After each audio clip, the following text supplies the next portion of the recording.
하나님 앞에 쓰임받도록 저희 교회가 어려서부터 교육을 하는 겁니다.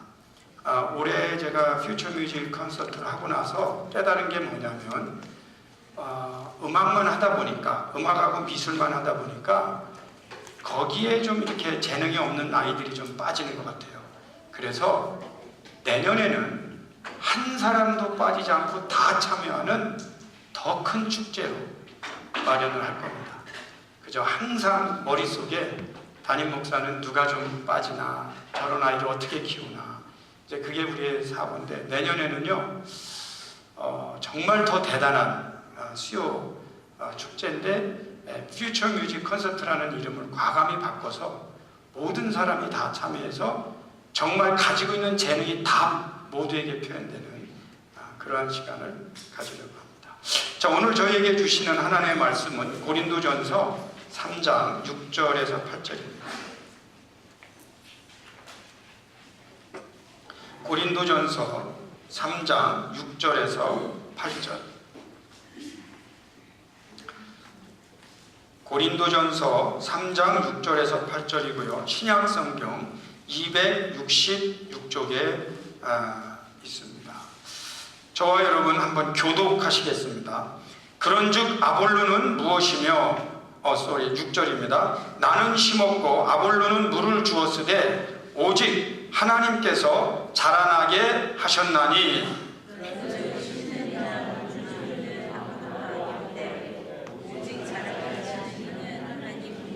다같이 심는 이와 물 주는 이는 한 가지이나 각각 자기가 일한 대로 자기의 상을 받으리라. 아멘. 개인적으로 저는 이 말씀을 마음에 늘 두고 목회를 합니다. 때로는 교회를 하다 보면 이렇게 나는 심었고 나는 물 줬다 하는 것이 자기도 모르게 이렇게 가슴에 이렇게 살아나면서 우쭐 교만해질 수가 있습니다. 근데 성경에 보면 나는 심었고 아볼로는 물을 줬지만 오직 자라나게 하신 분은 하나님이시다. 그러므로 심는 이나 물 주는 이는 아무것도 아니되 오직 자라게 하신 이는 하나님뿐입니다. 할렐루야. 사실은 고린도 교회에 있죠, 이렇게 좀 약간 서로 이렇게 잘났다고 하는 사람들이 나는 아볼로파다, 나는 바울파다 뭐 이래가면서 약간의 그 분쟁이 있었어요. 그럴 때 이 사도 바울께서 이 성경적인 원칙을 가르쳐 주는 거예요. 우리 믿는 분들은 아무것도 모르고 교회로 옵니다. 근데 교회 온 뒤로 성경적인 걸 배워서 이게 좀 잘못된 거구나 하고 깨닫고 정리하는 것이 이게 믿음 생활이거든요. 목회도 마찬가지예요. 처음에는 그저 내가 뭐 했느니 하다가 이 말씀을 보니까 나는 아무것도 아니다, 하나님께서 하셨다. 이것이 우리가 늘 할 수 있는 신앙 고백이 되시기를 축원합니다. 오늘은 12년 동안, 올해가 12년째 하고 있는 거죠. 원주민 선교를 하면서 저희가 받은 축복과 가르침은 뭐냐 하는 거죠. 축복과 가르침은 뭐냐. 사람이요, 제 생각에 지난 날들을 좀 되돌아보는 리뷰하는 거예요. 자기의 과거를 좀 리뷰하는 게 필요하다고 저는 생각합니다. 그리고 그 과거를 통해서 하나님께서 우리에게 주신 축복은 뭐냐 하는 것과 아울러서 그 외 과거를 통해서 우리에게 가르쳐주는 게 있잖아요. 레슨. 그거를 잘 모아서 현재를 삼고 미래를 위하여 그걸 사용할 줄 알면 인간은 발전하지 않을 수가 없습니다. 그런 의미에서 우리가 11년 동안 했고 12년 동안 하면서 하나님께서 우리에게 주셨던 은혜와 그 티칭들, 레슨들을 좀 제가 올해 컬렉트했어요. 그래서 5가지로 이렇게 요약을 해서 여러분하고 은혜를 나누려고 합니다. 그 중에 아주 중요한 원칙이 하나 있어요. 이제 저희는 말씀의 교회를 개척할 때 하나님께서 지난 날들의 모든 기독교를 되돌아보게 하셨어요. 저도 군목을 목사 안수 받고요. 한국에서 군목을 했어요. 그리고 한국에서는 막 부흥할 때 목사가 됐어요. 그리고 이제 밴쿠버 왔고요.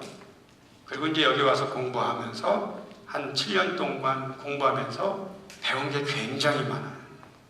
그거 다 이제 설명할 수는 없고, 그리고 나서 다시 부교육자가 했어요. 부교육자. 찬양교회 이런 데서 어린이 주일학교 했어요. 제가 4년 동안을 어린이 주일학교 설교자를 했어요. 일부러 했어요. 제가 배우기 위해서. 그리고 베델교회라는 교회 다운타운에 그때 제가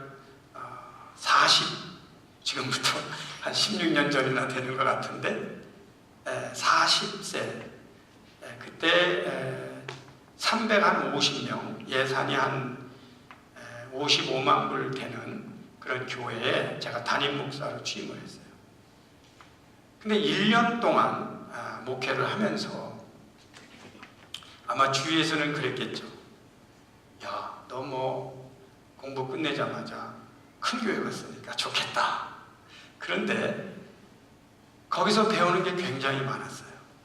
그때 이제 제가 뭘 깨달았냐면 하나님의 일은 정말 하나님 중심으로 하지 않으면 썩고 인간의 공동체로 변할 수 있다. 그런 걸 많이 깨달은 거죠. 그리고 나서 다 내려놓고 이제 그때 당시로는 저 이스트 모닝사이드 같은 그쪽 어디에 가서 나 혼자 해야 되겠다. 개척을 한 것이 저희 말씀의 교회입니다.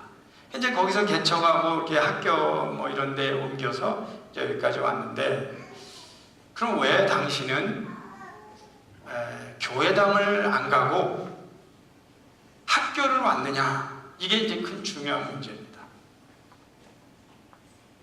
제 마음속에 만약에 교회당으로 가면, 여러분 교회당 가면요 예배드리기 좋아요. 여러분 이렇게 불편하지 않아도 돼요. 그런데 개척하는 교회가 여러 교회당을 두드려 보니 다 2시 예배를 저에게 2시. 그러면 어른들이 2시에 드리면 아이들이 다 2시에 오든가, 아니면 어른들 끝나고 예배 드리면 아이들은 아무리 빨리 드려도 3시 반 내지 4시가 됩니다. 그렇게 되면 어른은 부흥할지 몰라도 아이들을 다 떼놓고 가는 목회가 될 거다. 이거는 아니다. 그래서 처음부터 나는 11시 예배를 찾은 겁니다. 근데 11시 예배를 찾으려니까 두 군데밖에 없어요. 비어있는 건물이나 아니면 다행히 학교가 비는 겁니다. 여러분이 아시는지 모르겠지만 토론토에서 최초로 학교를 빌려서 개척한 교회가 말씀의 교회고요. 아직까지 그 학교를 떠나지 않고 예배를 드리고 있는 유일한 교회도 말씀의 교회입니다. 그럼 왜 당신은 11시 예배를 고집하냐? 11시 예배를 드려야만 청년들이 1시에는 오지 않느냐? 1시쯤에 와야 청년이 살고 중고등부가 살지.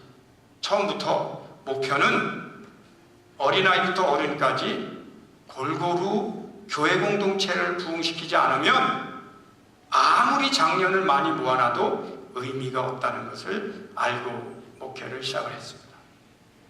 두 가지죠. 기독교 역사 2000년 역사를 되돌아보면 미션 하면은 전부 이 장소에서 다른 장소로 from this place to another place로 이렇게 from place to place로 이렇게 공간적으로 special concept of mission, 공간적으로 이렇게 선교를 하는 거죠. 근데 이거 좋아요. 그러나 공간적인 선교를 100년 하면 기독교는 반드시 뱅크럽을 당하게 돼 있어요. 왜 그럴까? 100년이라면 3세대가 흐릅니다. 내가 선교사로 헌신하는 건 좋지만 내가 공간적으로 이동하면서 무엇이 필요하냐면 일꾼이 빠져나가고 재정이 나갑니다. 그런데 다음 세대를 키워놓지 않으면 그 선교를 이어받을 세대가 없어지게 되고 결과적으로 예산을 줄이게 되고 선교를 감당하는 인원이 노화되면서 그 선교를 감당하지 못하게 됩니다. 근데 이 역사를 서양교회가 1000년 이상을 반복해 온 거죠. 이건 아니다. 그렇게 깨달은 게 뭐냐면 공간적인 미션과 시간적인 미션을 동시에 해야 된다. 그게 이제 차영지 운동이었습니다. 그래서 차영지 운동은 많은 분들이 밖에서는 굉장히 오해를 하고 있어요. 그 말씀의 교회는 청년들 중심인 교회다. 그렇지 않아요. 오히려 교회 안에서 어린아이부터 어른까지 소통하는 교회입니다. 그래서 from generation to generation, 세대와 세대를 이어가는 선교를 하면서 어른들이 노화돼도 그 밑에 따라오는 세대가 그걸 받쳐주는 구조를 갖추지 않으면 겉보기에는 멋있는 선교를 할지 몰라도 100년 안에 뱅크럽 당하는 미션은 의미가 없다는 거죠. 그리고 아무리 부모 세대가 열심히 해도 자녀가 제대로 헌신하지 않는 교회 공동체는 겉보기에는 멋있어도 결국 따지고 보면 부모들이 소가리를 하는 그런 소위 말하면 속도 모르고 겉만 번지르한 외화 내빈에 빠진다는 거죠. 그래서 우리는 끝까지 같이 간다 하고 이제 어린이들하고 같이 온 것이 오늘날까지 오게 된 겁니다. 제 마음에 믿는 것이 하나 있어요. 저희 말씀의 교회는요, 앞으로 시간이 가면 갈수록 튼튼해집니다. 많은 분들은 시간이 가면 갈수록 이렇게 어려워지는 교회 구조를 가지고 있는데, 제가 그 한 연합교회 목사님하고 대화를 했어요. 연합교회에서 지난 20년 전에 재정 구조를 보니까 앞으로 연합교회는 20년 만에 반 이상 줄어들고 뱅크럽이 당한다는 보고가 나왔었어요. 20년 전에. 근데 오늘날 와서 몇몇 분들이 뭐라고 말했냐면, 거 봐라, 너희들 20년 전에 우리 뱅크럽 당한다는데 안 당했지 않느냐? 그러고 큰 소리를 쳤어요. 근데 그 면을 봤더니 사실은 20년 전에 평균 연령이 예를 들면 70이었는데 평균 연령이 80이 되면서 20년 전에 돌아가실 줄 알았던 분들이 아직도 안 돌아가셔서 수명이 연장된 거지 인원이 늘어난 건 아니라는 보고가 나온 거죠. 실제로는요, 한국교회도 마찬가지입니다. 지금 저희는 어떤 일을 하고 있느냐, 여러분이 충분히 기도 속에 인정하든 안 하든 지금 저희가 하고 있는 일은 뭐냐면 이 전체 세계 역사 흐름 속에 뭔가 대안을 찾는 목회를 저희 말씀의 교회는 하고 있는 겁니다. 그래서 이 속에서 목회자들이 안수받고 커서 제가 가지고 있는 이 하나님께서 주신 비전은 뭐냐면, 작아도 다음 세대를 키우며 공간적인 미션과 시간적인 미션을 같이 해나가면 5년, 10년 지나면 그 교회는 튼튼히 서간다는 거예요. 그렇기 때문에 저에게 가장 큰 유혹은, 일반적인 목회자들에게 가장 큰 유혹은 빨리 부흥하는 겁니다.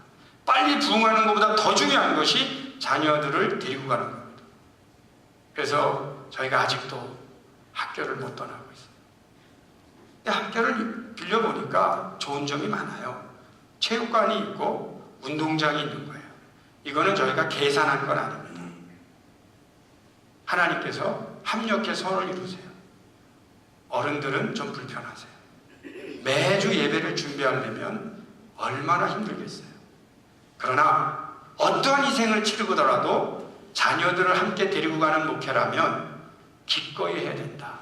이걸 포기하고 우리가 편하게 가자고 했을 때는 저희는 실제로는 겉은 멋있어 보여도 미래가 보장되지 않는 기형적인 교회를 갖게 될 것이다.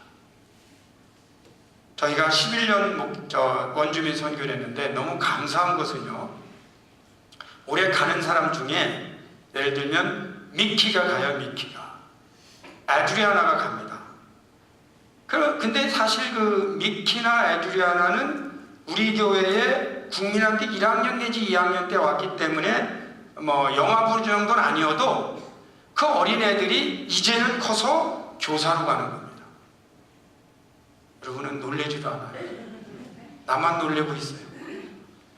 이제는 커서 자기들이 미션의 대상인 자기들이 커서 이제는 미셔너리로 가고 있습니다. 5가지로 제가 이렇게 이 미션을 가만히 정리를 해봤는데, 무엇보다도 먼저 저희가 인정해야 될 것이 하나가 있어요. 첫째로는 저희는 이 원주민 선교를 우리가 자발적으로 개발한 것이 아니라는 겁니다. 우리에게 원주민 선교가 있는 것을 가르쳐준 교회가 하나 있어요. 그 이제 예담교회인데 조경은 목사님 지금 떠나셨어요. 거기 떠나셨지만, 저는 왜 이거를 매년 언급하냐면, 많은 기독교인들이 나에게 복음을 전해준 사람을 망각하는, 그래서 은혜를 망각하는 그런 좀 경향이 있어요. 근데 이건 역사 속에 남겨야 됩니다. 우리도 사랑의 빚진 자다. 그러므로 우리도 남에게 거저줘야 된다. 이 원칙을 유지하기 위해서 우리가 그 예담교회 조경훈 목사님이 우리한테 가르쳐줬지 않느냐? 그거 배워야 돼. So I learned from him. 분명히 배웠어요. 그러면 나도 뭘 해야 되냐면 그거를 free, 기프트로 다른 사람에게 줄 알아야 돼요. 여러분, 우리 믿는 분들이 비록 작은 거지만 다른 사람들에게 은혜 받은 거 잊지 마십시오. 꼭 표현하십시오. 이건 훈련입니다. 교회를 많이 다녔기 때문에, 목회를 하기 때문에, 미셔너리 때문에 은혜를 잃어버린다? 이건 저는 성경적이지 않다고 봐요. 그래서 저희가 이제 한 5년 전부터 이야기를 했어요. 주위 교회한테. 야, 우리가 원주민 선교를 했어. 근데 너무너무 좋아. 참여할래? 그럼 우리가 좀 이렇게 프리로 좀 이렇게 가르쳐 주겠다. 그랬더니 몇 교회가 한두 명 보내서 지금 이제 저희가 이번에 4교회가 가게 됐어요. 29명이 가는데, 저 미시사가에 있는 그 수지 목사님인데, 그분이 한국 부모님인데 일은 중국 교회에서요. 근데 그 넉스에서 공부할 때 우리 영신 대신 목사님하고 만나서 그 여기 됐는데, 이번에 리더로 갑니다. 그 교회가 지금 한 4-5명이 오는데 매년 와요. 그리고 아이들이 굉장히 많이 배우고 있고요. 동시에 그 수지 목사님이 이번에 양 목사님과 같이 이제 영적인 설교를 담당해서 갑니다. 올해요, 저희가 갑자기 굉장히 재정이 어려울 때인데 아무도 언급하지 않았어요. 편지 하나를 받았어요. 그 MCPC 교회에서 우리가 그동안 당신들한테 원주민 선교 보내면서 사랑의 빚을 졌다. 근데 우리가 들었는데 그 원주민 선교 가려면 교회에서 나서서 막 펀드레이징 하면서 애들 간다는데, 그동안에 우리가 기여한 것이 하나도 없어서 교회에서 밀린 사랑의 빚으로 1000불 체크를 보내왔습니다. 교회는 그래야 돼. 현금을 줘야 돼. 감사 표시를 해야죠.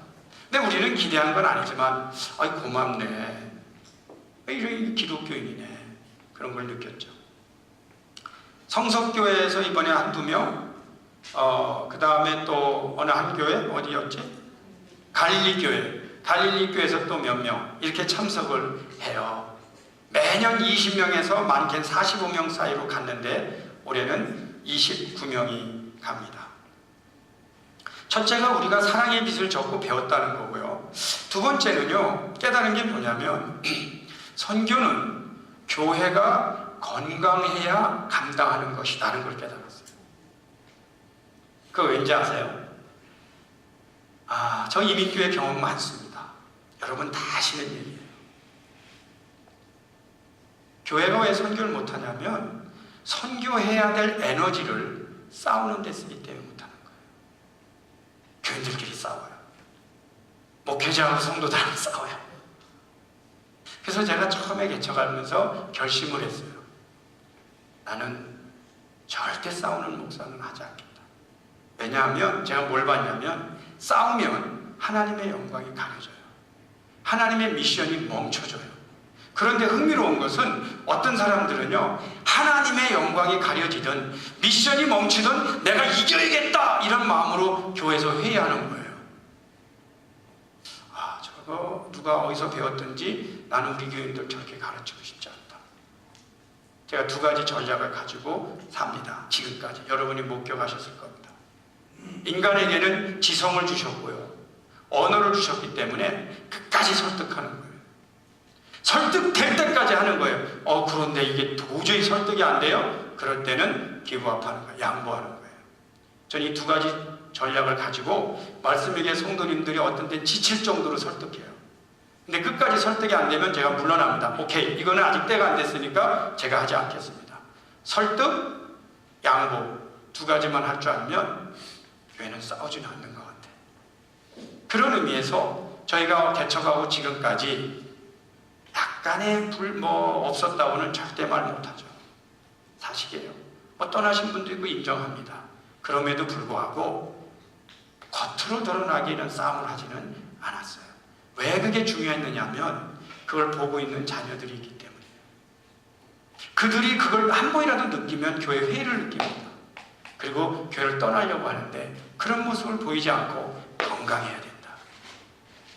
그동안에 여러 성도님들이 몇 가지 어려움이 있을 때마다 잘 참고 그래도 밖으로 소리 안 내고 여기까지 와주신 여러 성도님들께 감사를 드립니다. 보통 교회 일을 하다 보면 이게 좀 힘들어요. 그럴 때 습관적으로 힘들어 죽겠어 이런 표현을 하는 분들이 계세요. 그런 표현은 교회 공동체를 깨트리는 겁니다. 제가 1년에 2번 내지 3번만 하는 일을 누구에게 맡겼는데 연말이 되니까 그거 힘들대. 그리고 누가 그걸 하겠다니까 안 하는 게 좋을걸? 그거 힘들어.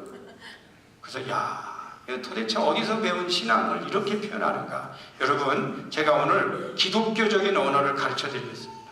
성경적인 언어예요. 그게 뭐냐면 그거 힘들어? 그러면 힘들어 죽겠어. 그러면 하지 마시고 나같이 부족한 자에게 일을 할 수 있는 영광을 주신 하나님께 감사하죠.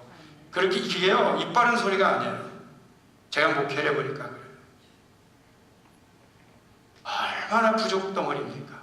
근데 이렇게 부족한 사람에게 이 설교자로 세운 거, 이거 얼마나 큰 은혜예요. 저희 집안에서 가장 못난 제가 목사가 된 거나 이 지역에 300이 넘어요. 목회자들, 그 훌륭한 목사님들보다 가장 부족한 사람이 여전히 목회자로 있다는 거, 이거는 감사한 일이에요. 우리가 표현을 이렇게 하는 걸 연습해야 됩니다. 저같이 부족한 사람에게, 만약에 우리 교회에 작은 일이 있다, 별로 크게 어렵지는 않아요. 안내 쓰는 게 뭐가 그렇게 어렵겠어? 그래도 안내 쓰면 힘들지. 그래도 저같이 부족한 사람에게 이거를 하나님 허락하시니, 이 거룩한 사역을 주시니 얼마나 감사합니까? 그런 표현을 해버릇하세요.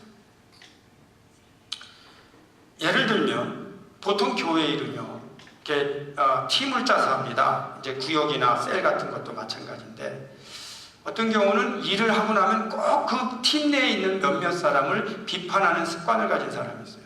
그거 수고했어 그랬더니 그 김 집사, 이 집사 때문에 골치 아팠어. 그 사람 빼버려야겠다. 안 시켜야 되고.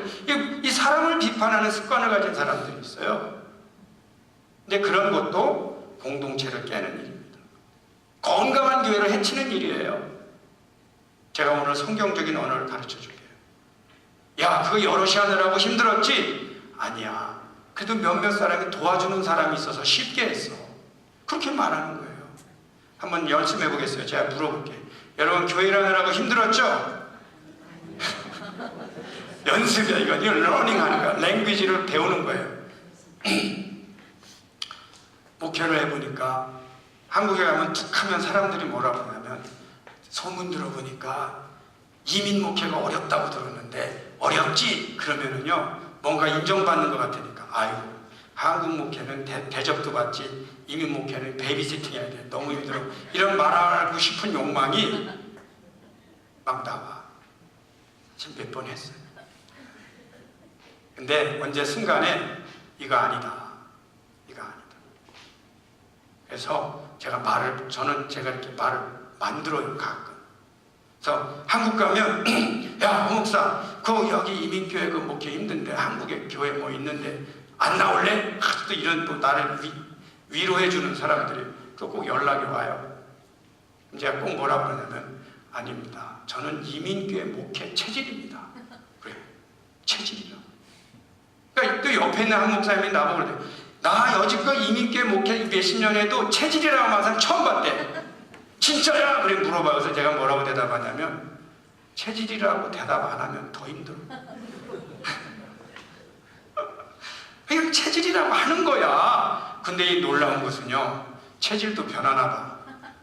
한의학적으로는 맞는지 모르지만 성경적으로는 맞아 들어가요. 우리가 성경적인 언어를 연습해야 됩니다. 그래야 건강한 교회가 되는 줄 믿습니다. 세 번째로 선교를 하면서 놀라운 것은요, 우리가 더 큰 은혜와 축복을 받았다는 겁니다. 이건 사실이에요. 한번 되돌아보면요, 다시 역사를 아무래도 좀 되돌아보면, 처음에 이제 이 원주민 선교를 갈 때, 우리가 아무것도 모르니까 그 예담교회에서 하는 대로 따라가는 거예요. 근데 재밌는 게, 그때 당시 예담교회는 유학생 중심의 교회예요. 그러니까 유학생들이 많으니까 이 원주민들하고 만나면 대화를 하면서 전도하는 기능이 떨어지니까 전부 프로그램을 익혀갖고 뭐 부채춤, 태권도쇼 뭐 이래가면서 거의 그런 것만 해. 근데 우리는 다 영어가 되는 애들인데 우리가 꼭 그걸 할 필요가 없잖아요. 우리는 오히려 컨택에서 방문해서 전도하고 싶은데 그 프로그램하고 우리하고 좀 안 맞아. 틀렸다는 건 아니에요. 그래서 우리는 전략을 바꾸자. 그리고 뭐라고 그랬냐면, 목사님 아예 그냥 우리를 하나 주시오. 그럼 우리가 알아서 하겠습니다. 그랬더니 그 교회가 3군데를 했어요. 그 중에 가장 열악한 지역이 와이똑인데 하겠냐. 잘 됐다고, 우리가 하겠다고. 문제는 30시간을 가는 거예요. 아니, 처음에는 몇 번 이렇게 이제 보냈는데 이건 내가 봐도 아니야. 특히 강태영 목사라고 그때 우리 부목사님이 한 번 갔다 오더니, 목사님 이건 아닙니다. 자기는 다리가 길은데 뻗을 데가 없고 그래서 그 가운데 누워있어 왔다 갔다 해. 자기 죽을 뻔했다고. 목사님 이거 15시간 내로 바꾸자는 거야. 그래서 내가 그때만 해도 맞다. 그 의견이 틀림이 없다. 그리고 이제 우리 선교팀 앉혀놓고 건의를 했죠. 야, 같은 캐나다 내에서 30시간 이건 너무 힘들다. 15시간 이내도 원주민 리저브들 많으니까 바꾸자. 근데 이게 나는 그때요, 사실은 다 동의할 줄 알았어요. 전원 반대. 우린 괜찮으니까 거기를 가자는 거예요. 그래서 정말이냐 그랬더니 다 정말이라는 거예요. 아니 이런 애들이 있나. 근데 알고 봤더니 자기들이 오고 가면서 공동체가 형성된 거예요. 거기서 먹고 자고 운전수도 바뀌고 그러면서 자기들이 뭐가 되냐면 훈련이 돼요. 어디 스탑하면은 10분밖에 안 주면 딱 10분 만에 하고 돌아오고, 거기만 갔다 오면은요, 지금 생각해보니까 1년 목회가 편해. 거기서 다 훈련이 돼갖고 우리 영신 목사님하고 대신 목사님 말을요, 여러분 아시는지 모르죠. 우리 자녀들이 잘 됐습니다. 근데 그게 그냥 교회에서 놓고 내 말 잘 들어서 되는 게 아니에요. 원주민 선교가 있었기 때문에 그게 살아난 거예요. 그런가 하면 뭐 저도 2 아들이 있지만 갔다 오면서 리더십 훈련이 저절로 돼요. 저희 교회에서 자라나는 목회자들이나 저희 교회를 5년 이상 눈 딱 감고 꾸준히 다니면 리더가 안 될 수가 없어요. 그 사람이 만약에 리더가 안 됐다면 5년을 다니면서 교회 프로그램에 참여하지 않은 사람들. 저희가 하고 있는 모든 프로그램을 다 참석하면 그 사람이 리더가 안 되면 할 수 없어요. 그 사람 문제니까. 그만큼 자연스럽게 원주민 선교. 2 가지만 더 말씀드릴게요. 원주민 선교가 왜 좋은 줄 아세요? 선교치고요, 일주일 동안 먹고 자면서 550불 갖고 할 수 있는 선교는 이 땅에 없습니다. 이렇게 싼 선교가 어딨나. 거기요, 스쿨버스 빌리고 학교 빌립니다. 그거 여기서 빌리면은요, 그 돈 가지고 꿈도 못 꿔요. 근데 거기 학교 이 큰 건물 다 빌려줘요. 아니, 한국으로 말하면 수련회 가는데 장소 공짜로 받는 거야. 어떻게 보면 이거 계획한 거 아니에요. 아, 처음에 제가 가보니까 잠을 잘 데가 없어요. 그런데 또 하나님께서 원주민 마을 학교 완전히 다 새로 지었잖아. 지금은요 깨끗한 데서 삽니다. 좋아요. 주방 잘 해놨어요. 그렇게 싸고 좋게 할 수 있는 선교는 원주민 선교밖에 없어요. 두 번째, 이게 진짜예요. 원주민 선교를 가보면 캐나다라고 하는 이 웨스턴 소사이어티, 이 서양의 이 겉모습은 멋있잖아요. 디벨롭돼 있잖아요.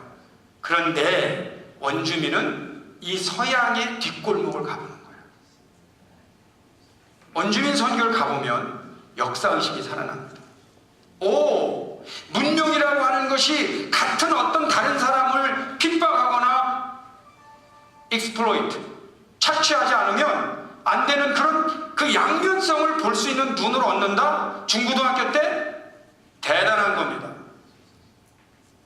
사람을 알 때 앞과 뒤를 볼 수 있다는 것은 한 사람이 그만큼 성장한 겁니다. 이 서양 역사의 뒷골목을 보면서 양면성을 보고 나는 무엇을 할 것인가 기독교적으로 리플렉션 할 수 있다면 대단한 겁니다. 그래서 제가 원주민 선교 오고 갈 때에 그 dark side of this Western society, 이 어두운 면을 보는 거예요.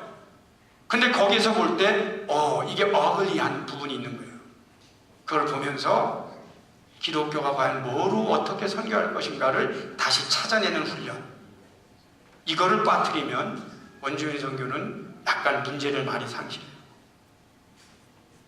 저는 앞으로 죄송하지만 이 부분은 제목이 우리가 얼마나 많은 축복을 받았냐는 데 한정돼서 하더라도 원주민 선교가 우리 한인들이 참 많이 해야 될 부분이에요.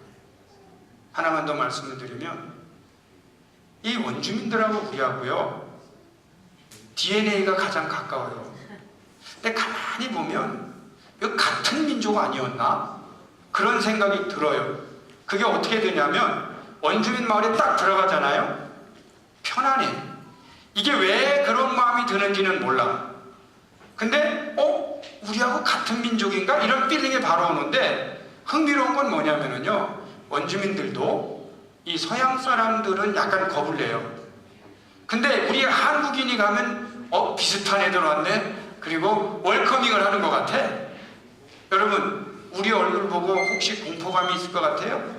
색깔 비슷하지 뭐 별로 큰 것도 없지? 비슷해요. 앞으로 우리가 이 어려움 당하는 분들에게 복음을 전할 수 있는 굉장한 특권을 하나님께서 우리에게 주셨다. 저는 그렇게 믿습니다. 네 번째로 저희는 전략을 그때그때 수정하며 계속 발전해 왔습니다. 저희가 처음에 할 때는 그 가라지 세일도 했어요. 가라지 세일. 그리고 카워시도 해봤어요. 근데 가라지 세일을 해보니까 저희 교회에서 처음에 가라지 세일 할 때 제가 제일 먼저 깨달은 게 뭐냐면 우리 교회 교인들은 가라지 세일을 할 만한 집을 가지고 있는 성도가 없다는 걸 깨달았어요. 진짜 가라지 세일할 장소가 없는 거예요. 근데 그게 남의 집에 살면서 하기가 될 수 있는 문제가 아니거든요. 가라지 세일 할 만한 집을 가지고 있는 성도가 없어. 그래서 할 수 없이 담임 목사 집 앞에서 했다든지 여러 군데서 하게 되는 이런 일이 있었어요. 감사하죠. 그리고요, 한국 사람들은요, 가라지 세일 내놓으라면 90% 이상 옷만 내놔. 왜 이렇게 옷을 바꿔 입고 옷은 쌓여 있어.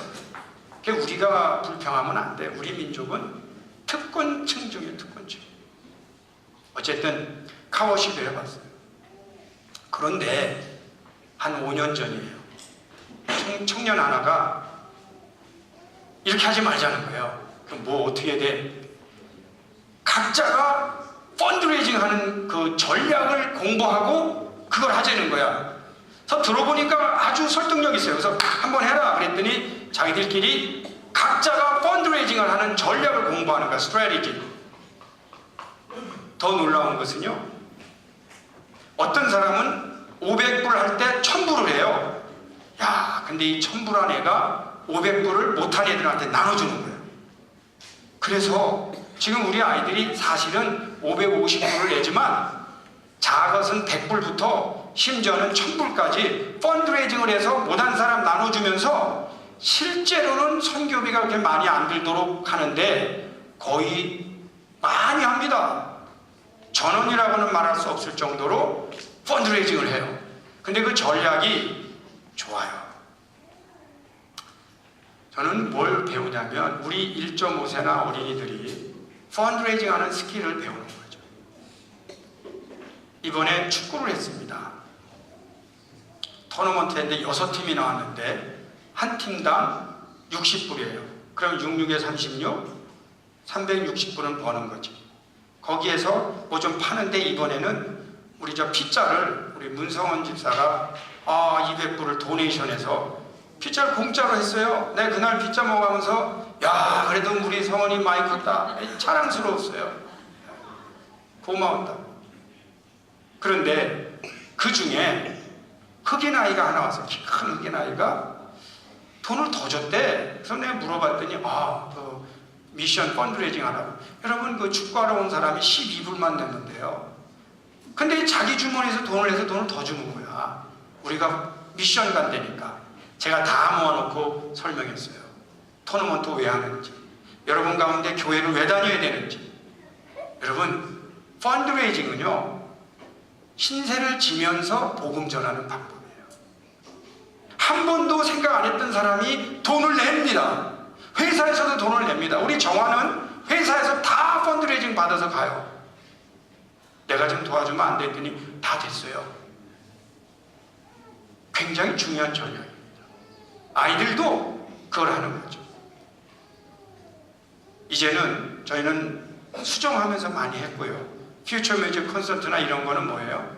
펀드를 레이징 하는 것 같지만 실제로는 애들을 키우는 전략으로 같이 하는 거예요. 2개 내지 3개를 컴바인해서 같은 목표를 이뤄나가요. 마지막 5번째로 시간이 갔기 때문에 5번째가 이런 거예요. 개인 신앙생활도 똑같은데 뭐냐면 부작용이 없이 지속적으로 한다. 선교는 부작용이 없이 지속적으로 한다. 이거는 영성과도 관계가 있고요. 평소에 교회 일과도 관계가 있어요. 교회 일을 할 때 항상 지속적으로 해야 돼요. 가끔 보면 한두 번 맡기면 기가 막히게 해내요. 그런데 3번째 맡기면 뭐 왜 나만 해야 되냐 힘들다면서 나가 떨어져. 그럴 경우는 안 한만 못합니다. 왜냐하면 그걸 어떻게 수습하란 말이야.